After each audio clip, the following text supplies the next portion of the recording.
In HTML and CSS, we need to create colors, and in the past few lectures, we have been doing so with just a handful of different hex codes. You might recognize them as pound 333 or FFF or FC3, so on and so forth, but we haven't really dived into how they actually work and what they're all about. And the cool thing is that there's actually hundreds or thousands of them. There's a lot. I don't even know how many exactly there are, but there's more than you'll ever really need to use or that you will ever use in your career.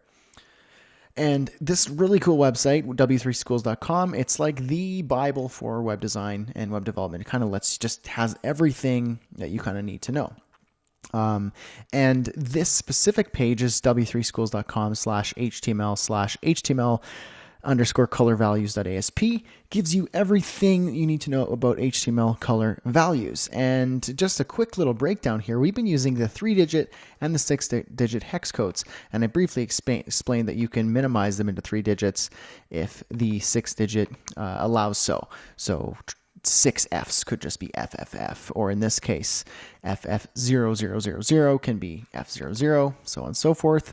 And you can also use the RGB code, which instead of using the pound and then the 6-digit or 3-digit hex, you could just type RGB and then the RGB color.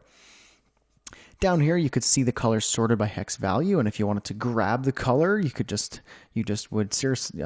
copy it here and paste it into your HTML document. You can also use the color name, but that's the least popular way of doing it, and you probably don't want to do that because it's better just to use the hex code, especially when you're working with a design in Photoshop, like so. If I'm working with this design here, I need to be able to grab this specific color. I'm not just going to say dark gray, because it's not dark gray, it's 3B3A34, and that's the hex code right there. Here is the RGB values and the CMYK values if you need them as well. And so you can grab your colors from Photoshop, you can grab them from right here on w3schools.com, or you can use a really cool tool called Paleton.com, which used to be called ColorSchemeDesigner.com, but I'm assuming these guys bought them out. And so this is the Color Scheme Designer.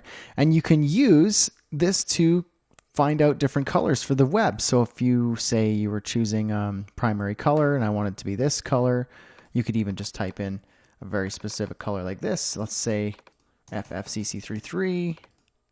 There we go. And now I wanted to grab, you could play around with this to get different shades. Or if you wanted to grab the triadic colors, like so, or the tetrad colors, so on and so forth, you can actually just play around with this to grab your color palette. And this just gives you all the info you need to know about your colors if you wanted to play around with the Color Scheme Designer. So a bunch of different ways that you can find out and play with HTML and CSS colors.